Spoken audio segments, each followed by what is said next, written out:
Ladies and gentlemen, welcome to Advice with Mike. I'm your host, comedian Mike Murphy. Now, if you're new to the channel, please do me a favor and hit that subscribe button.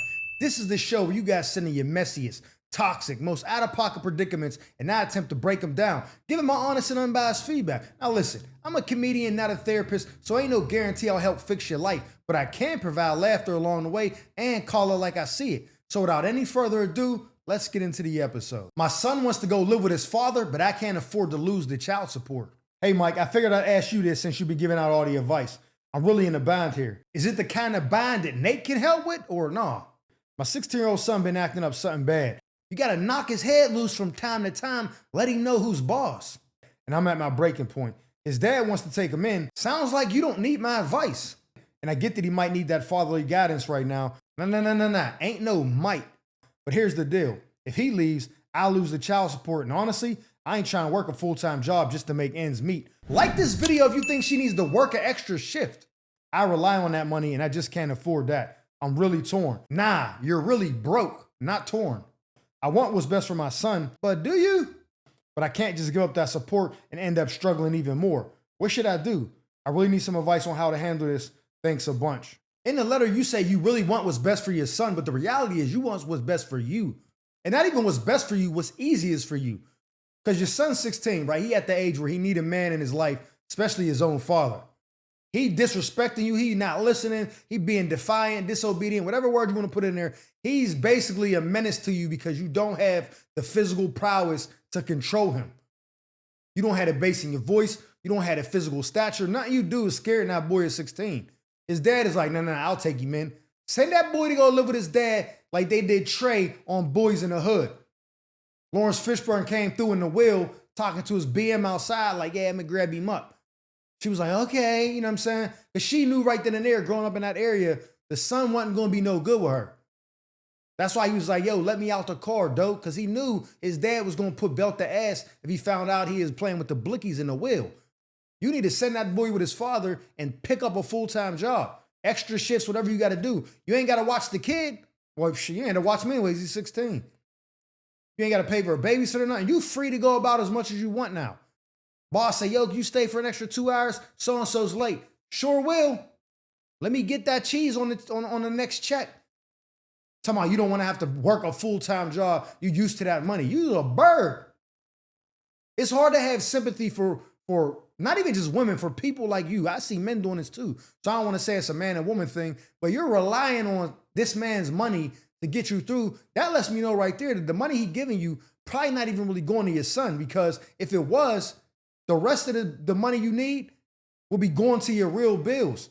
So you taking that bread he getting, you probably ain't buying your son school shoes, none of that. You probably told him to get a job. You ain't helping at all. You taking the child support and you spending it on yourself. And now the thought of, damn, my son wilding, Pops might scoop him up, you know what I'm saying, get him in line so my son don't become a statistic out there. Then you like, that sound good to me, but can't lose the bread. Negative. Go find a job full-time or increase the hours at your current job.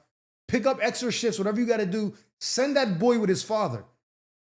Because again, at 16, 17, 18, those years right there are formidable for the outcome that your son has. Because I'm going to give it a buck. Really, the years before that, you are molding them. But that 16, starting to get buns, working, all that, he's entering into a young man phase.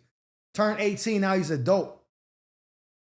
When I was 16, got locked up for the street pharmaceutical rep, you know what I'm saying, on a resume. Moms don't come to court. I'm like, damn, where my mom's at? My dad is there. I ain't talked to him in a couple of months, so I'm not even knowing how he got the info about the court date. He'd tell me like, yo, your mom she doing bad right now. My mom was strung out. I said that before. She was strung out. She clean now though. She was strung out then. My dad showed up to court and was like, you coming with me? I'm like, all right, whatever. When I go to court, they like, yo, can we, he said, you can release him to me. He don't need no house arrest. His ass bet not leave that house. I was like, God damn, I was more scared of my dad than being on house arrest. And I tell you right now, I appreciate everything my mom did. But them last couple of years, the year and a half, I lived with my dad. He got me on the right path. Joined the army after that. Everything I did was out of fear of having to look him in his eyes and deal with those consequences. So send your son with his dad. Let him mold him into be a respectable man and get a job. That's my advice to you. Stay alert, stay alive. Me and my best friend had a threesome with her boyfriend and I ended up pregnant, but neither of them know. Hi, Mike. Please don't judge me too much, okay? I can't promise you that, but I'm in a really tough spot and I need some advice. So recently I was at my homegirl's house. Well, actually, she's my best friend. But anyways, we were all hanging out, just drinking and having a good time. Why y'all ain't invite me? Nah. I see how it is. Well, after several drinks, my friend, her boyfriend, and I ended up having a threesome. What's her Instagram? Nah. It's for market research purposes and whatnot. She kind of been hitting at it, but I guess that night was finally the night. But I just found out that I'm pregnant. Nah, that's nasty work. The bestie's boyfriend and cream pied the wrong cookie. The problem is nobody else knows yet. I don't think that's the problem. Not my friend and not her boyfriend. Like this video if you think she's full of shit. I'm really unsure about what to do. Planned Parenthood seemed like the first step, but your body, your choice, or whatever Martin Luther King Jr. said. And how to tell my friend and her man that I'm keeping it. I'm looking for some advice on how to handle this situation delicately and what's the best course of action might be. I'm really torn and can use some help, Mike. Again, please don't judge me too much. Unpopular opinion? You're not even wrong. They invited you into their bed. The girlfriend and the boyfriend continue to proceed without the protection, knowing that pregnancy is a possibility regardless. Whether you pull out or do whatever, there's always a possibility. You know what I'm saying? And then you get knocked. How can either one of them be mad if you decide to keep it? It's your body. You know what I'm saying? Like, that's something that should have been planned out way ahead of time. We're going to use rubbers. You're going to pull out, whatever the case may be. The fact that they didn't do none of that, you're not really the bad person. And telling them is really not, I mean, I get it, it's hard because you got to be like, yo, I'm pregnant, and your friend going to be like, what? And the boy's going to be like, oh, get rid of it. You like, nah, I'm keeping it. That's going to, they're definitely over with. There's no way you keep the baby, keep that friendship, and she's able to keep her boyfriend. It just doesn't work like this. This is what I call a conundrum of a lifetime because there's no solution that goes back to the way life was if you keep that child. So I'll tell you how it plays out in both scenarios. You keep the child, you have to co-parent with her boyfriend. So there's no way that your best friend can be with her boyfriend still knowing y'all have a child together. So that's not happening. You're going to lose that friendship immediately, or she's going to lose the boyfriend and y'all stay friends. But then that's still complicated because when you're picking up your kid, you're going over there, it's a mess. You get rid of it and don't say nothing, all wells and well, you know what I'm saying? But then you got to go through life knowing you got an abortion that you didn't even want to get. So in this, my advice to you would really be do what's best for you because you didn't do anything foul. You didn't do anything. You wasn't a snake in this situation. All you did was partake in what they offered. Your friend been hinting, you said, and then I guess tonight was like, you know what? We drinking a little bit, couple cut waters, little Taylor Port mixed in with the Don Julio. Let's get naked and explore each other's bodies. Homeboy was in it.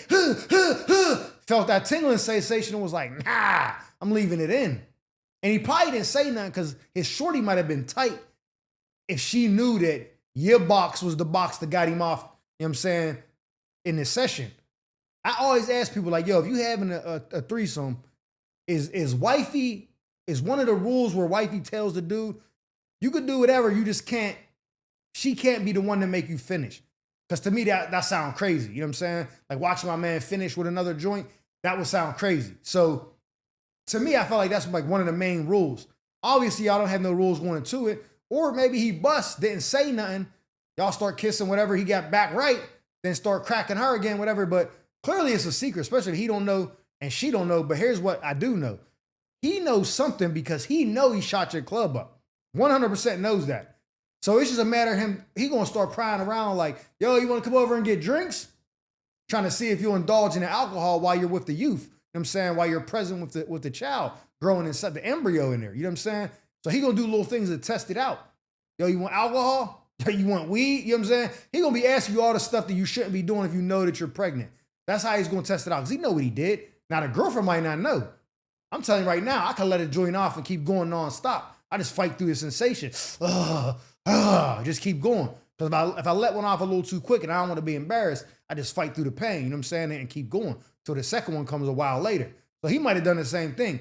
But you know he shot your club up because you knocked, and he knows at minimum he shot your club up. So he's going to be waiting. Now, here's a little twist that wasn't in the letter. Are you sure it's his? Or are you 100% sure it's his, or you getting pilled by somebody else and maybe it's theirs. Because here's the crazy part. Find out it ain't his kid, but you say it is. You go through with the thing. They break up because they can't be together. The baby come out. He get the DNA swab. You think his. Now you done lost her as a friend. She done lost him as a man. He lost her as a girlfriend. Everybody broke up. And there's some dude out there like, damn, I got a kid on the way. Nasty work. So my advice to you is 100% sure, make sure it is his kid. That's the first and foremost. And secondly, you just need to come out as soon as possible and tell him what's going on if you plan on keeping it. That's my advice to you. Stay alert, stay alive. My brother got indicted by the feds and I just found out my boyfriend's the one who told on him. So Mike, I'm reaching out because I'm stressing out, confused, and angry as well. I'm in the middle of something serious and I want to hear your take on this. So my older brother got indicted on some serious drug charges. Teach me the game, ghost! And he's currently serving time. Well, look at it on the bright side. At least he didn't snitch. What I recently found out, though, is that my boyfriend is actually the one who snitched on my brother to save his own skin. Wish I could say the same for your brother. Matter of fact, what's his Instagram? Nah. It's for market research purposes and whatnot.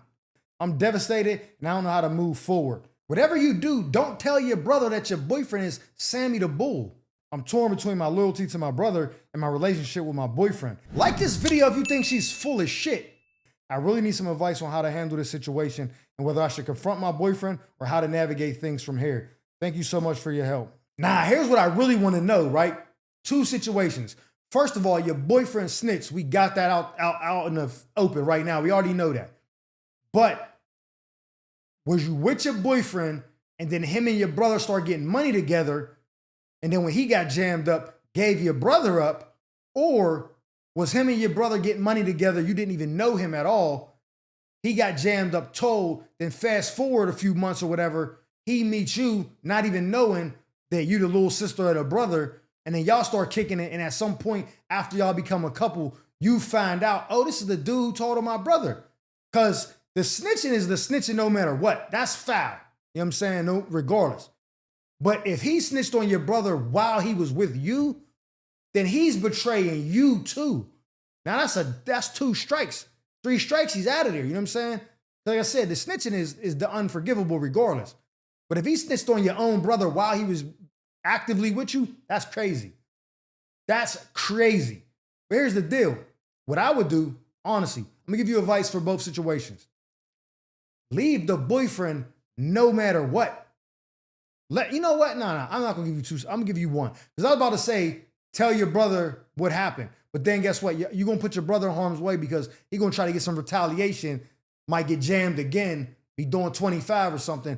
Don't even tell him. If he finds out on his own, so be it. But keep your hands clean because you don't want to be the person responsible for putting a battery in your brother's back and telling him who told on him. You know what I'm saying? You know how I know I was in a similar situation, not dissimilar, but a dude that I coached Little League football with had did like a 10-piece, came home, was coaching with us or whatever. It was all good, you know what I'm saying? At some point, my mom tells me that my brother was the one that set him up the day they got arrested.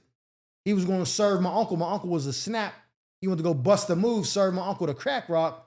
My uncle gets it, goes outside, gives the head nod. They come in and grab my man's. He gives a statement or whatever, but didn't go to court because my man was caught. You know what I'm saying? He didn't want to fight it. So he didn't go to court, so there was no need to, you know what I mean? He don't have to face his accuser. So my uncle ain't have to take the stand or something. So dude don't know who did it at all. He's just knowing he got jammed up thinking like, damn, I got the, bad luck or they just got me today. I wanted to tell my homie like, yo, my uncle did that. Because me and my uncle ain't really bang like that. But then I was like, yo, if dude do something to my uncle, then I got to deal with the grieving from my mom, my grandma, my other uncles, my cousin, you know what I mean? Like, and then I might be putting him back in a situation where he's doing good now, coaching the youth, got a job, raising his family. Then I'm putting him in a situation where now he feel like he might have to do something. Because if you don't know, cool. I don't know. Ignorance is bliss. I ain't got to do nothing.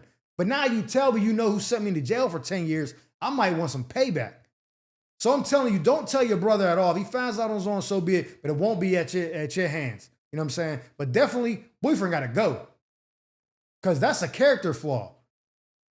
It's one thing if you a civilian and you give police information just because you want to like reduce the crime rate in your neighborhood. That's different. Everybody got the right to live in a neighborhood where there's no crime. So if they shooting and selling drugs and all that in your neighborhood, you like, oh, I'm making a call. Anonymous tip, they out there. That's on you. I ain't mad at that. But if you actively doing something outside of the lines of the law and you get jammed up and you decide I'll tell on somebody else so I don't got to do time, that's a coward. That's a character flaw. Your boyfriend got a character flaw. And he might be super worse if he did it while y'all was together. Because then he don't care about you or him. So get rid of the boyfriend automatically, because I'm telling you right now, what he's doing might put you in harm's way. Someone might find out he's a rat and be like, oh yeah, we're going to take it out on his woman. If you got kids, I don't know, whatever, you put all them in jeopardy. Kick him out the house and dead that whole situation. That's my advice to you. Stay alert, stay alive. Ladies and gentlemen, that concludes this episode of Advice with Mike. I'm your host, comedian Mike Murphy. I hope you guys enjoyed me as much as I enjoyed you. And if so, please do me a favor and hit that subscribe button. Like this video. Matter of fact, leave me a comment telling me what advice you would have gave them. Who knows? Maybe you got your own toxic tale to tell about a shady friend or an entanglement you need help untangling. If so, feel free to drop me a letter at the email provided below, and I'll make sure I get to it in a future segment of Advice with Mike. Now, with that being said, our time together has come to an end. But just remember, stay alert, stay alive.